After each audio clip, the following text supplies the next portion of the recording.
그래, 그럼 알겠어. 공장을 사는 방법도 알겠고, 그리고 내가 얼마짜리 공장을 살 수 있는지에 대해서도 알겠어. 그러면 이제부터 나는 공장을 사기 위해서 뭘 해야 되는데? 라는 질문이 있을 수 있겠네요. 네, 안녕하세요. 부자사장연구소 소장 유경입니다. 대표님들 공장 사고 싶으시죠? 그럼 뭘 해야 되냐면 일단 매출을 만드세요. 내가 사고 싶은 공장이 30억짜리세요? 30억 정도 매출을 만드십시오. 네, 내가 사고 싶은 공장이 50억짜리인가요? 50억 정도 매출을 만드세요. 제조업이면 더 좋겠지만 제조업 아니어도 괜찮아요. 상관없으니까 매출을 만드세요. 그게 1번입니다. 매출을 어떻게 만들지에 대해서 항상 저도 오시는 고객들이랑 같이 고민합니다. 공장을 만들려면 어떻게 해야 되는지 같이 고민을 해야 되는데 첫 번째가 뭐다? 매출 어떻게 만들지를 저도 같이 고민한다니까요.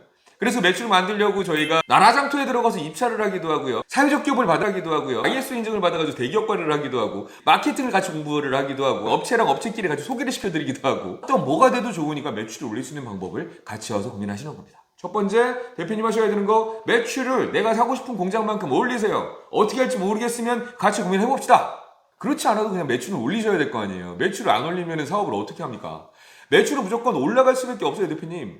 내 직원의 급여가 올라가잖아요. 직원 급여를 올려줘야 되는데. 내가 작년에 30억 했나요? 올해 35억, 40억 하지 않으면 내 직원들 인건비 맞춰줄 수 있어요? 시간이 가면 갈수록 내가 이익이 막 나아지던가요? 어쩔 수 없이 나는 매출을 늘리는 수밖에 없습니다. 자, 두 번째 대표님 하셔야 되는 거. 대표님이 공장을 산다고 하면 대출은 100% 낄 수밖에 없는데 돈 빌려주는 사람한테 이쁘게 보여야 돼요? 안 이쁘게 보여야 돼요? 그러면 지금부터 이쁘게 해야 되는 작업을 해야 되는 겁니다. 회사를 어떻게 하면 이쁘게 잘 만들어야 되나? 그게 대표님들이 하셔야 되는 두 번째 영역입니다. 그래서 필요한 게 뭐예요? 연구소도 있어야 되고요. 특허도 있어야 되고요. 자격증도 있어야 되고요. ISO 인증도 있어야 되고요. 기술 등급도 받아야 되고요. 재무제표도 좋아야 되고요. 수상도 받으셔야 되고요. 계약서도 가져오셔야 되고요. 등등등등. 어떻게 하면 회사가 좀 더 이뻐 보이고 그럴듯해 보일까? 내가 대학교 입시하러 가는데 제가 태권도 단증도 있고요. 피아노도 칠 줄 알고요. 플루트 불 줄 알고요. 사회봉사도 했었고요. 제가 뭘 했고요.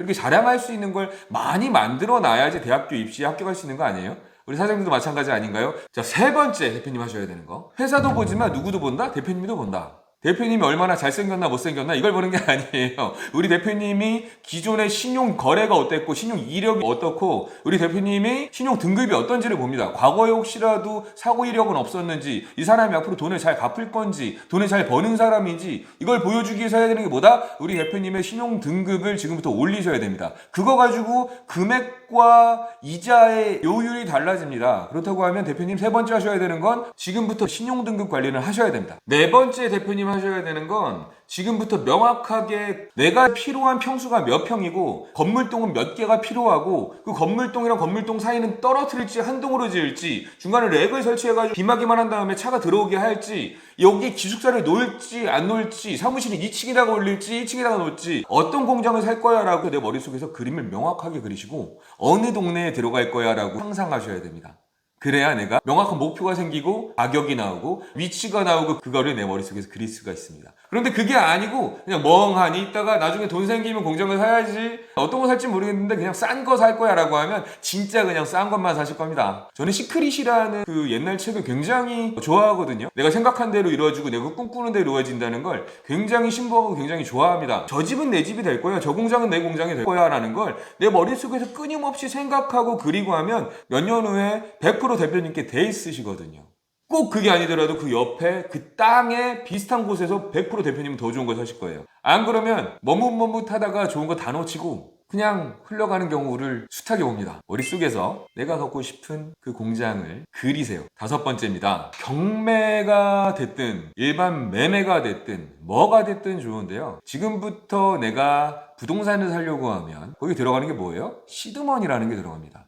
돈이라는 게 들어가요. 그런데 지금처럼 저축 안 하고 그냥 내가 있는 대로 다 쓰고 남겨놓는 거 없이 나중에 언젠간 잘 되겠지라는 생각으로 사업하시면 시드머니가 모일까요? 안 모일까요? 내가 지금 30억짜리 공장을 사실 거예요? 그러면 경매에 들어가려면 얼마가 필요해요? 현금 3억이 필요합니다. 현금 3억이 준비가 되려면 얼마를 모아야 돼요? 1년에 1억씩 모으는 거네요. 지금부터 한 달에 860만 원씩 저축을 하시면 되겠네요. 저축을 안 하면서 무슨 3년 안에 나는 30억짜리 공장을 살 거야 라는 꿈만 꿉니까? 말도 안 되잖아요. 돈을 모으는 것도 방법이 있어요. 어떻게 통장을 만들어서 어떻게 가꿔야 되고 어떤 게 효율적이고 어떤 게 세금을 감면할 수 있는 거고 어떤 게 내가 이자가 처리가 되고 어떻게 하면은 이것들이 한 통으로 꽉 뭉쳐 있을까에 대해서 지금 철저하게 고민하시고 진행하셔야 됩니다. 지출은 쪼개는 게 맞거든요. 지출은 요거는 변동비, 이거는 고정비, 직원들이 인건비, 이거는 부가세 통장 따다다다다다다 쪼개는 것들이 관리하기가 굉장히 수월하고 편합니다. 그렇게 해놔야지 또 명확하게 인지도 되고, 뭉탱이로 있으면 이 돈이 어디로 나가는지도 모르고 내가 돈을 버는 거야 쓰는 거야 이것도 몰라요. 근데 통장을 쪼개놓는 건 굉장히 큰 의미가 있는데, 저축은 반대예요. 저축은 모으셔야 됩니다. 통짜발이로 모아놓고 내가 돈이 얼마가 모였는지가 매번 체크가 되셔야 돼요. 그리고 또 똑똑하게 하세요. 똑똑하게. 시드머니를 어떻게 모을 거고, 한 통으로 몰아야 되나 쪼개야 되나 여러 가지 방법들이 있고 철저한 설계와 관리가 들어가야 되는데, 그냥 이게 좋아요 이거 하고 저게 좋아요 저거 하고 그렇게 돈을 쪼개놓는 순간 붕붕붕 떠다니는 휴지 조각이 돼버려요. 그게 아니고 그냥 여기서 조금 뭐하라고 하면 여기서 뭐하고, 은행에서 뭐하라고 하면 뭐하고, 주변에서 어떤 보험사기 사와가지고 뭐하라고 하면 뭐하고, 증권사가 펀드하라고 하면 펀드하고, 그랬다가 다시 돈 필요하다고 돈 빼고, 또 내가 얼마 버는지도 모르니까 불안해가지고 정기적으로 저축도 못하고, 언제는 100만원 했다가 언제는 1000만원 넣었다가 이게 뭐 돈이 모이는 건지 안 모이는 것도 모르고, 그러다가 내가 갑자기 돈 필요하면 이거 돈 훅 빼가지고 재고 사고, 그러다가 재고 또 묶이고. 절대 안 돼요. 그래서 6번째, 가장 중요한 거, 대표님 저축하십시오. 7번째 뭔지 아세요? 앞으로 절대로 대표님 일해주고 돈 못 받는 거는 하지 마십시오. 사장님들 망하는 거 진짜 많이 봤거든요. 사장님 망하는 거에 그냥 99.9%는 다 그겁니다. 일해주고 돈 못 받는 거. 일해주고 돈 못 받는 것처럼 가장 가슴 아픈 게 없습니다. 이거를 뭐 유식한 말로 하면 매출 채권이 쌓여가지고 어떻다라고 하지만, 그냥 내가 거래하는 업체들이 돈을 줄 놈인지 안 줄 놈인지 미리 파악을 못한 거예요. 그리고 내가 매출 채권이 쌓일 때까지 관리가 안 된 겁니다. 그래서 저는 가장 저희가 컨설팅하면서 중요하게 생각하는 게, 내 거래처들의 신용 상태가 어떻고 나한테 돈을 줄 수 있는 사람이야 아니야, 그거에 대해서 가장 신중하게 보고 있어요. 7번째 기준입니다.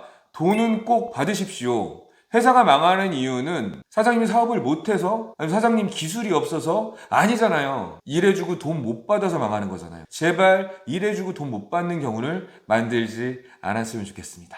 자, 이렇게 7가지가 우리 사장님들이 지금부터 3년 안에 5년 안에 공장을 사기 위해서 꼭 하셔야 되는 가장 중요한 겁니다. 공장 사는 방법도 알았고, 얼마짜리 공장을 살 수 있는지도 알았고, 내가 뭘 준비해야 되는지도 알았어. 그렇다고 하면 저는 다음 시간에 넌 뭘 해줄 수 있는 데에 대한 영상을 한번 찍어보도록 하겠습니다. 대놓고 한번 홍보하는 영상이 될 수도 있어요. 그게 대한민국에서 저희 회사가 가장 잘하는 일입니다. 사업용 부동산을 잘 살 수 있게 컨설팅하는 회사는 저희가 가장 잘한다고 생각합니다. 왜? 저희의 모든 마인드는 거기에 꽂혀져 있으니까요.